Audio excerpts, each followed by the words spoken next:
बिस्मिल्लाहिर्रहमानिर्रहीम। आज तक के मुअज़्ज़ज़ नाज़रीन अस्सलाम वालेकुम। अब किस्त 104 मुलाहिज़ा फरमाएं। अक्सियान के ऊँटों पर बड़ी मानी खेज मुस्कुराहट थी और मेरे दिमाग में चींटियां रेंग रही थी। अक्सियान ने जानकी की तरफ देखा और मुझ से चंद कदम के फासले पर रुककर राइफल का रुख मेरे सीने की तरफ कर लिया। उसकी उंगली ट्रैगर पर थी और मुझे सीने में सांस रुकता हुआ महसूस होने लगा था। अक्सियान की उंगली की मामूली सी हरकत भी मेरी जिंदगी का खात्मा कर सकती थी। नहीं, अक्सियान ने राइफल नीचे झुका ली। मेरी तुमसे ऐसी कोई दुश्मनी तो नहीं कि तुम्हें मौत के घाट उतारने की जरूरत पेश आए।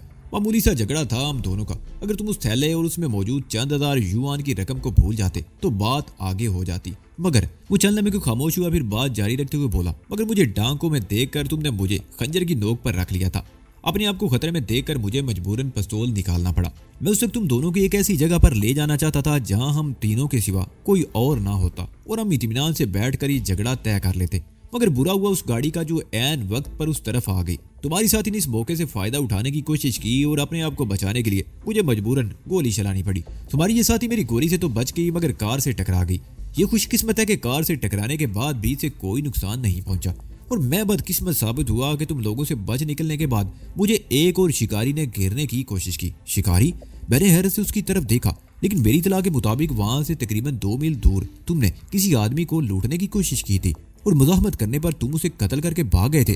कत्ल की हद तक तो तुम्हारी इत्तला दुरुस्त है मगर उसका पसे मंजर तुम्हें मालूम नहीं। मैं बताता हूँ, अक्सियान ने कहा और चंद लम्हों की खामोशी के बाद बोला, वहां से भागने के बाद मैं एक नीम तारीक गली में जा रहा था कि एक आदमी ने अचानक ही तारीकी से निकलकर खंजर की नोक मेरे पहलू से लगा दी, बिल्कुल उसी तरह जिस तरह तुमने मुझे खंजर की जद पर लिया था। बाज़ लोग बख्शों के बारे में इस गलतफहमी में मुबतला रहते हैं कि उनके पास बड़ी दौलत होती है, भीख मांग कर पेट भर लेते हैं और जो नकद रकम लोगों से मिलती है उसे जान से लगाए रखते हैं। मेरे बारे में भी उसका यही ख्याल था। वो समझता था कि मेरे कंधे से लटका हुआ थैला युआन के नोटों से भरा हुआ है। वो राजन था मगर उसे शिकार की शिनाख्त नहीं थी, जिसका नतीजा ये निकला कि शिकारी खुद शिकार के हाथों अपनी जान से हाथ धो बैठा। बहरहाल उसने एक बार फिर खामोश होकर गहरा सांस लिया और बात जारी रखते हुए बोला, मैं तो पकड़े जाने के खौफ से पुलिस से छुपता रहा और तुम्हारे बारे में सुना कि तुम लोग उस दौलतमंद औरत की कोठी में ऐश कर रहे हो जिसकी कार से तुम्हारी ये साथी टकराई थी।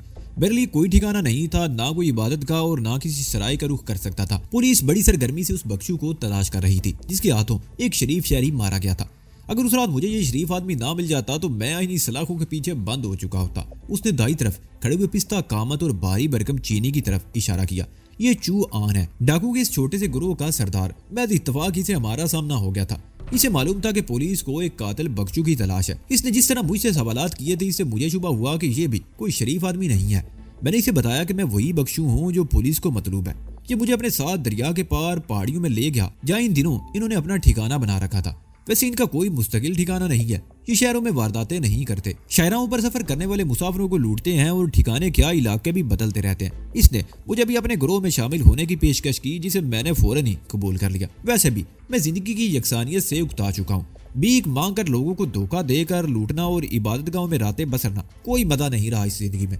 ज्यादा रकम भी नहीं मिलती, जबकि इस नई जिंदगी में एक्शन है, हंगामा है, थ्रिल है। जब हम हाईवे पर किसी गाड़ी को रोकते हैं तो उसमें सवार लोग हमें देखकर थर थर कांपने लगते हैं और अगर कोई बहादुरी दिखाने की कोशिश करता है तो उसके जिस्म में कहीं ना कहीं एक छोटा सा रंगीन सुराख कर दिया जाता है जिसे देखकर दूसरे लोग हमारे सामने सजदा रेज हो जाते हैं और गिड़गिड़ा कर रहम की भीख मांगने के अलावा अपना सब कुछ हमारे कदमों में ढेर कर देते हैं। तुम अंदाजा लगा सकते हो कि कितना थ्रिल है इस जिंदगी में। और मजे की बात यह है कि पकड़े जाने का खौफ भी नहीं। किसी हाईवे पर दूर दूर तक पुलिस का नामो निशान नहीं होता और जब किसी कस्बे की पुलिस को इतला मिलती है तो हम जाए वारदात से मीलों दूर पहुंच चुके होते हैं। मैं खामोश खड़ा उसकी बातें सुनता रहा। लगता था जैसे उसने यहीं खड़े खड़े अपने कारनामों की तफसील बताने का प्रोग्राम बना रखा हो। उसकी बातें सुनकर चीकू और मैकुशी के चेहरों पर जर्दी कुछ और गहरी हो गई थी, जैसे हल्दी लेप दी गई हो। जानकी अजीब सी नजरों से उसकी तरफ देख रही थी। कुछ दिन पहले हमने डांको की दूसरी तरफ कुछ वारदातें की, फिर इस तरफ आ गए। एक वारदात हमने कल डांको से चंद मील के फासले पर की थी और एक वारदात तुम लोगों के आने से चंद घंटे पहले कर चुके हैं, लेकिन मजा नहीं आया।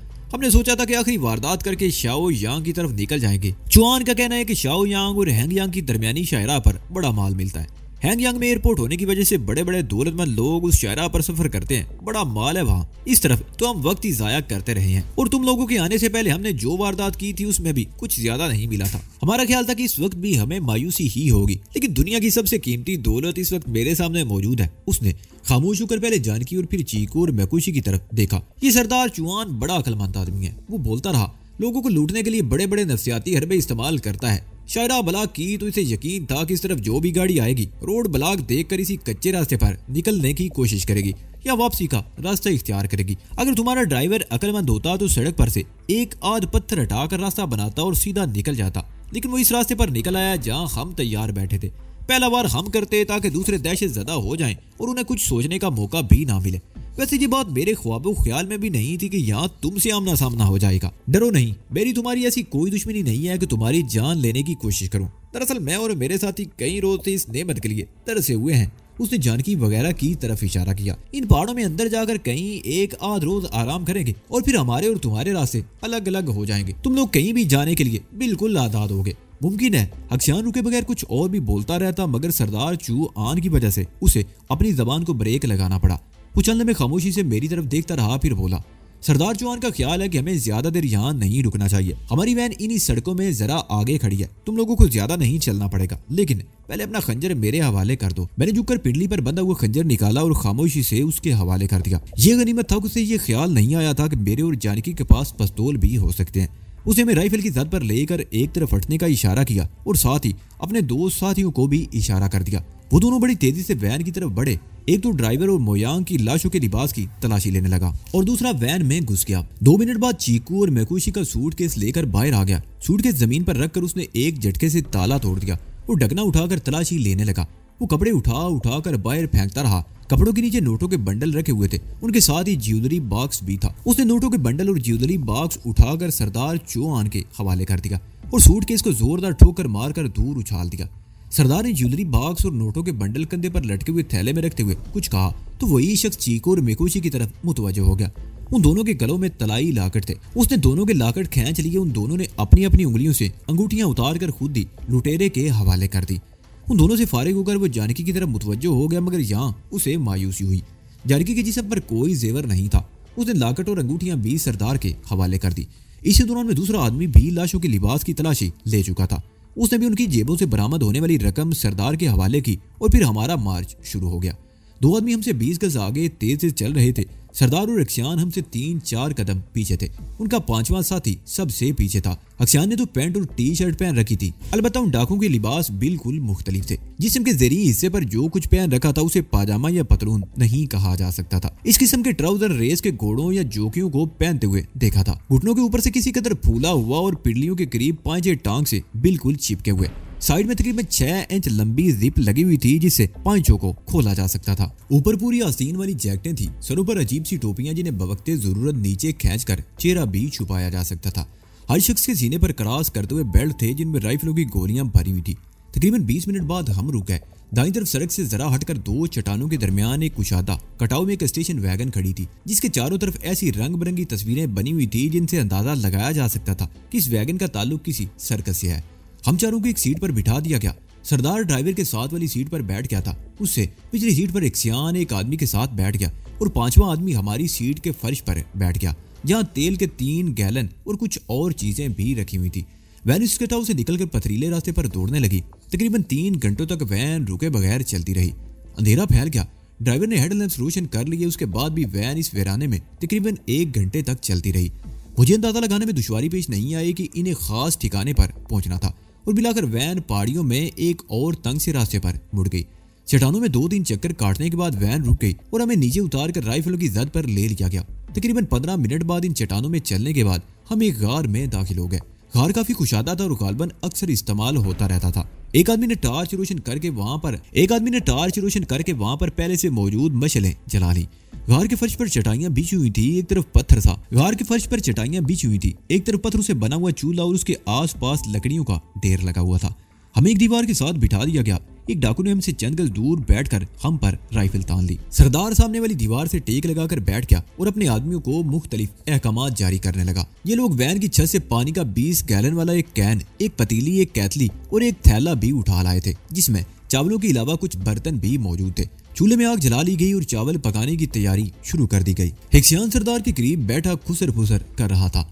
चावल उबालते वक्त थोड़ा सा नमक भी डाल दिया गया। आधे घंटे में चावल तैयार हो गए, जो इस वक्त की खुराक थी। डाकू के ये ग्रोह इस किस्म का सारा सामान साथ लेकर चलता था और इन्होंने जगह जगह ऐसे खुफिया ठिकाने भी बना रखे थे जहां थोड़े बहुत इंतजामात पहले ही से मौजूद थे। खाना खाने के बाद सरदार ने आज दिन भर की लूट का माल अपने सामने ढेर कर लिया।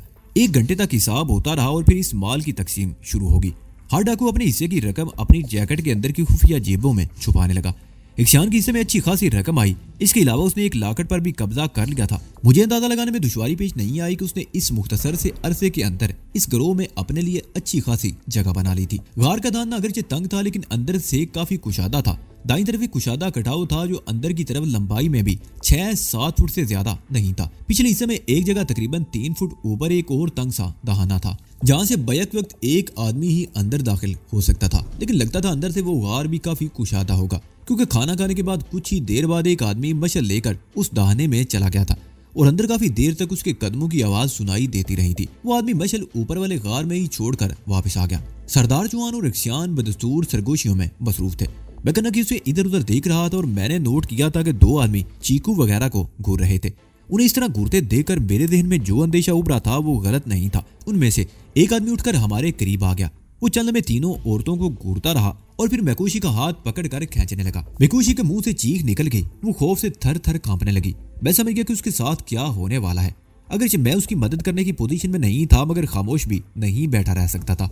वो शख्स क्या के लगाते हुए मेकोशी को अपनी तरफ खींचता रहा मगर मेकोशी चीखते हुए अपने आप को छुड़ाने की कोशिश कर रही थी। उसकी चीखें सुनकर दूसरे आदमी भी कह के लगाने लगे। मेरी कुव्वत बर्दाश्त जवाब दे गई। मैंने बड़ी फुर्ती से अपनी जगह से उठकर उस शख्स के मुंह पर जोरदार गुंसा जड़ दिया। वो शख्स मेकोशी का हाथ छोड़कर चीखता हुआ पीछे उलट गया। उसके मुंह से खून बह निकला था। ये सूरत देखकर एक डाकू ने मेरे ऊपर राइफल तान ली। उसी लम्हे इख्शान चीख उठा। जवाब में राइफल बरदार भी कुछ भौंका था। सरदार ने भी चीख कर कुछ कहा तो उस शख्स ने बड़ी फुर्ती से राइफल की नाल की तरफ से पकड़ लिया और इससे पहले कि मैं कुछ समझ सकता उसने राइफल के बट से 2-3 वार कर दिए। एक जरब मेरे शाने पर लगी और 2-3 जरबें कमर पर। इख्शान तेजी से अपनी जगह से उठा और उस शख्स को पकड़कर घसीटता हुआ पीछे ले गया। सूरत काफी कशीदा होगी। हर डाकू ने राइफल तान ली थी। मैं जाने के करीब जमीन पर गिरा हुआ था। मैंने जिस शख्स को गुंसा मारा था वो चंद में खून ख्वार सी नजरों से मेरी तरफ देखता रहा, फिर जैकेट की आस्तीन से ऊंट पूछता हुआ आगे बढ़ गया। मेरी तरफ देखते हुए चीख चीख कर कुछ कहा और दोबारा मेकोशी का हाथ पकड़कर खींचने लगा। ये कह रहा है कि पहले तो इस लड़की को अलग ले जाना चाहता था लेकिन अब जो कुछ भी करेगा तुम लोगों के सामने करेगा। वाह क्या मंजिर होगा। इख्शान ने मेरी तरफ देखते हुए कहा और कह के लगाने लगा। वो आदमी मेकोशी को घसीटता हुआ गार के कटाव में ले गया। मेकोशी चीखते हुए मुजाहमत कर रही थी लेकिन उस शख्स ने 2-3 मिनट के अंदर अंदर उसके कपड़े फाड़ दिए। मेकोशी ने उसके बाजू पर दांत काट दिए। उस शख्स ने जोरदार झटका दिया तो मेकोशी उस कटाव के बाहर दूसरे आदमी के करीब गिरी। मैं अपनी जगह पर पड़ा बेबसी से मेकोशी की तरफ देख रहा था और फिर मैंने देखा कि दीवार में करीब लगी हुई मशल की रोशनी में उसकी आंखों में अजीब सी चमक उभर आई थी और फिर दूसरे हील में उसने नायत जुर्रत का मुजाहरा करते हुए करीब बैठे हुए शख्स की राइफल झपट ली और उसका रुख कटाव में खड़े हुए आदमी की तरफ करके ट्रैकर दबा दिया। गार फायर के साथ उस आदमी की चीख से भी गूंज उठा था। गोली उस शख्स के सीने में ठीक दिल के मुकाम पर लगी और वो ढेर हो गया। एक लम्हे को सन्नाटा सा छा गया और इससे पहले कि मैं कुछ सोच सकता गार एक बार फिर फायर और चीख की आवाज से गूंज उठा। ये चीख मेकोशी की थी। दाईं तरफ बैठे हुए डाकू ने उसकी खोपड़ी उड़ा दी थी। मैं फुर्ती से उठकर बैठ गया। जानकी और चीकू मुझसे लिपट गई। मेरी आंखों में वहशत सी उभर आई। गार में चंद में सकूत सा रहा और फिर 2 आदमी अचानक ही हम पर टूट पड़े। वो लातों और गूंसों से हम तीनों को पीटते रहे। जानकी और चीकू की चीखें गार में गूंज रही थी और फिर सरदार की चीखती हुई आवाज सुनाई दी। उन दोनों ने हमें छोड़ दिया। सरदार ने फिर चीख कर कुछ कहा और हम तीनों को ऊपर वाले गार में धकेल दिया गया। ये गार नीचे वाले गार से ज्यादा कुशादा था लेकिन इसकी जमीन हमवार नहीं थी। कई छोटे छोटे गड्ढे थे और कई 4-5-6 इंच ऊपर पत्थर उभरे हुए थे। अगर जमीन हमवार होती तो ये गार ज्यादा महफूज होता। नीचे वाले गार से शोर की आवाज सुनाई दे रही थी। सब चीख चीख कर आपस में बातें कर रहे थे। उनमें इख्शान की आवाज भी शामिल थी। मैं गौर से वो आवाजें सुनने लगा था। सब चीख चीख कर बोल रहे थे। उनकी बातों से मैं इस नतीजे पर पहुंचा कि वो डाकू इख्शान को अपने साथी की मौत का जिम्मेदार ठहरा रहे थे जो हमें यहाँ लेकर आया था। उनके ख्याल में हम सबको वहीं खत्म कर देना चाहिए था। उनकी बातों से मैंने अंदाजा लगाया कि ये झगड़ा बढ़ेगा। इख्शान उस गुरु का आदमी नहीं था। नया नया उनके साथ शामिल हुआ था और मेरे अंदाजे के मुताबिक वो इन सब पर हावी होने की कोशिश कर रहा था और अब उसी की वजह से इनका एक आदमी भी मारा गया था। इस किस्म की सूरत से फायदा उठाया जा सकता था। हमारे पास 2 पिस्तौल थे, एक मेरे पास और एक जानकी के पास। मेरे पिस्तौल में 4 गोलियां थी। अगर जानकी का पिस्तौल भरा हुआ हो तो भी कुल 10 गोलियां होती। ये गार हमारे लिए महफूज था। हम तंग से दाने से फायर कर सकते थे लेकिन वो 4 आदमी थे। हमारी तरफ से पहला फायर होते ही होशियार हो जाते। हो सकता है हमारे हाथों से एक आध मारा भी जाता लेकिन हम भी यहाँ से जिंदा नहीं निकल सकते थे। मैं मुकाबले का ख्याल दिन से निकाल कर इधर उधर देखने लगा। चट्टान के काफी अंदर होने के बावजूद इस गार में घुटन का एहसास नहीं था। किसी तरफ से ताज़ा हवा आ रही थी। दाने के करीब दीवार में मशल लगी हुई थी। उससे जरा हटकर चीकू दीवार से टेक लगाए बैठी हुई थी। मशल की रोशनी में उसका चेहरा कुछ और भी जर्द लग रहा था। मिकोशी की मौत ने उसे दहला कर रख दिया था और शायद अपनी मौत भी सामने नजर आ रही थी। उसके बदन पर कपकपाहट वाज़े तौर पर नजर आ रही थी। जानकी अगरचे 20 मरतबा इस किस्म की खौफनाक सूरत से दो चार हो चुकी थी, लेकिन इस वक्त उसके चेहरे पर भी खौफ के हल्के से तासरात नजर आ रहे थे। इधर उधर देखते हुए मेरी नजरें गार के आखिर में एक तंग सी दरार पर जम गई। मैं तेज से कदम उठाता उस दरार के करीब पहुंच गया। उस तरफ से ताज़ा हवा आ रही थी। मुझे अंदाजा लगाने में दुश्वारी पेश नहीं आई कि यह दरार किसी खुली जगह पर खुलती थी। जानकी, मैंने उसके करीब पहुंचकर सरगोशी में कहा, इस तंग सी दरार से निकलने की कोशिश करनी चाहिए। हो सकता है इस गार से बाहर निकलने का मौका निकल जाए।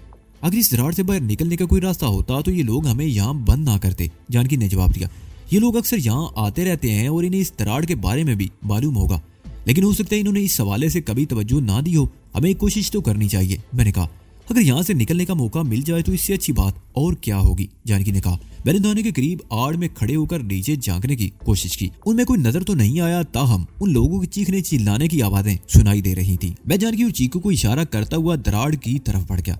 दराड़ खासी तंग थी। मैं दीवार के साथ घिसटता हुआ बड़ी मुश्किल से अंदर दाखिल हुआ। मेरे पीछे चीकू और उसके पीछे जानकी थी। तकरीबन 20 गज तक हम उसी दराड़ के साथ घिसटते हुए चलते रहे। आगे जाकर बाईं तरफ मुड़ते ही दराड़ कुछ कुशादा हो गई। मैं टटोल कर आगे बढ़ता रहा और फिर एक जगह रुक गया। हम एक मोड़ घूमकर अचानक ही खुली जगह पर निकल आए थे। मैं कुछ देर तक इधर उधर देखता रहा और फिर बड़े बड़े पत्थरों का सहारा लेता हुआ नीचे उतरने लगा। चीकू और जानकी भी मेरे पीछे आ रही थी। हम तो ऐसी कठिनाइयों के आदी हो चुके थे, मगर चीकू की जिंदगी में शायद इस किस्म का ये पहला मौका था। चट्टानों से उतरते उसके मुंह से डरी डरी आवाजें निकल रही थी। तकरीबन 10 मिनट बाद हम चट्टान से उतर आए और फिर अचानक ही फायर की आवाज सुनकर मैं उछल पड़ा। ये आवाजें चट्टान के दूसरी तरफ से आई थी, लेकिन चारों तरफ गूंजती हुई सी महसूस हो रही थी। चीकू के मुंह से हल्की सी चीख निकल गई। मैंने उसका हाथ पकड़ लिया और हम पत्थरों में ठोकरें खाते हुए एक तरफ दौड़ने लगे। एक बहुत बड़े चट्टान नुमा पत्थर के ऊपर से घूमते हुए चीकू लड़खड़ा कर गिरी। मैं उसे उठाने की कोशिश करने लगा, मगर उसकी टांगें कांप रही थी और मुंह से अजीब सी आवाजें निकल रही थी। ए, वो देखो उस तरफ। जानकी की चीखती हुई आवाज सुनकर मैं चौंक गया। हमसे तकरीबन 15 गज के फासले पर वैन खड़ी थी। दूसरी तरफ फायरिंग की आवाजों में भी अब शिद्दत आ गई थी। मुझे समझने में देर न लगी कि डाकुओं में फूट पड़ गई थी और वो आपस ही में लड़ पड़े थे। ये तो मैं देख ही चुका था कि अक्सियान को सरदार की हमायत हासिल थी। हो सकता है वो दोनों एक तरफ हों और दूसरे 2 डाकू बगावत करके उनसे अलग हो गए हों और उन दोनों पार्टियों में फायरिंग का तबादला हो रहा हो। और मुझे यकीन था कि उनमें से कोई ना कोई वैन की तरफ आने ही वाला होगा। जानकी, मैं चीखा, जल्दी करो, वैन तक पहुंचो। अगर उनमें से कोई वैन तक आ गया तो हमें यहाँ से निकलने का मौका नहीं मिलेगा। जानकी वैन की तरफ दौड़ी। मैंने चीकू को कंधे पर लादा और वैन की तरफ दौड़ लगा दी। वो बुरी तरह कांप रही थी। वैन के दरवाजे लॉक नहीं थे। इस वीराने में दरवाजे लॉक करने की जरूरत भी नहीं थी। मैं करीब पहुंचा तो जानकी ड्राइविंग सीट पर बैठ चुकी थी। मैंने दूसरी तरफ का दरवाजा खोलकर चीकू को पैसेंजर सीट पर डाल दिया और खुद भी अंदर घुस गया। फायरिंग की आवाजें करीब आ रही थी। जानकी इंजन स्टार्ट करने की कोशिश कर रही थी, मगर इंजन स्टार्ट हो नहीं रहा था और बिलाखिर 5वीं कोशिश पर इंजन स्टार्ट हुआ। आगे जाने का रास्ता नहीं था। जानकी यू टर्न लेते हुए वैन को वापस घुमाने लगी और फिर उसी वक्त एक चीखती हुई आवाज सुनाई दी। चुआन, भागो, वो वैन ले जा रहे हैं। ये अक्सियान की आवाज थी। हरी अप जानकी, मैं चीखा। जानकी ने क्लच प्लेट पर से पैर हटा लिया। वैन मेंढक की तरह उछलकर आगे बढ़ी। उसी लम्हे चट्टानें एक बार फिर तड़तड़ाहट की आवाज से गूंज उठी। इस मर्तबा वैन पर फायरिंग की गई थी। कई गोलियां वैन के पिछले हिस्से पर किसी जगह लगी। जानकी ने एक्सीलरेटर पर पैर का दबाव डाल दिया। वैन पथरीले रास्ते पर उछलती हुई दौड़ने लगी और फिर चट्टान के साथ मोड़ घूमते ही हम गोलियों की जद से महफूज हो गए। ये तंग सा रास्ता था। तारीकी में तेज रफ्तारी किसी खौफनाक हादसे का सबब भी बन सकती थी। जानकी ने हेडलैम्प्स रोशन कर ली और इस खतरनाक रास्ते पर वैन को उसी तेज रफ्तारी से दौड़ाती रही। तकरीबन 5 मिनट बाद हम कुशादा रास्ते पर पहुंच गए। जानकी ने वैन रोक ली। अब मुझे याद नहीं कि हम लोग किस तरफ से आए थे। जानकी कहते हुए दाएं बाएं देखने लगी। दाईं तरफ मोड़ लो, मेरा ख्याल है हम उसी तरफ से आए थे, मैंने कहा। जानकी ने वैन उस तरफ मोड़ ली और रफ्तार बढ़ाती चली गई। मैं दरवाजे के साथ टिका हुआ था और चीकू मेरे ऊपर झुकी हुई थी। वो इस तरह थर थर कांप रही थी जैसे जाड़े से बुखार आ गया हो। उसके दांत भी बज रहे थे। ये खौफ की इंतहा थी। उसने पहले हमारे साथ डांगों से आने वाले ड्राइवर और उसके साथी को डाकुओं की गोलियों से मरते हुए देखा था और फिर गार में मिकोशी को अपनी आंखों के सामने तड़पते और जान देते हुए देखा था। और उस जैसी ऐशो आराम की जिंदगी बसर करने वाली लड़की के लिए ये सूरत हाल बहुत ही खौफनाक थी। मैंने उसे अपने साथ लिपटा लिया और उसका कंधा थपथपाते हुए बोला, अब हम खतरे से निकल आए हैं चीकू, अब डरने की जरूरत नहीं। ये सरासर ज्यादती है वजदान, जानकी ने मेरी तरफ देखते हुए कहा। मेरी मौजूदगी में तुम उसे अपने सीने से लिपटा रहे हो और तुम जलकर कबाब हुई जा रही हो। मैंने उसकी बात काटते हुए हल्का सा कहकर लगाया। जलती है मेरी जूती, जानकी ने तड़ से जवाब दिया। अब देखूंगी मैं तुम मेरे सामने किस तरह मुजाहमत करते हो, और ऐसा मौका नहीं आएगा, मैंने हंसते हुए कहा। जानकी मुझे घूर कर रह गई और फिर सामने देखने लगी।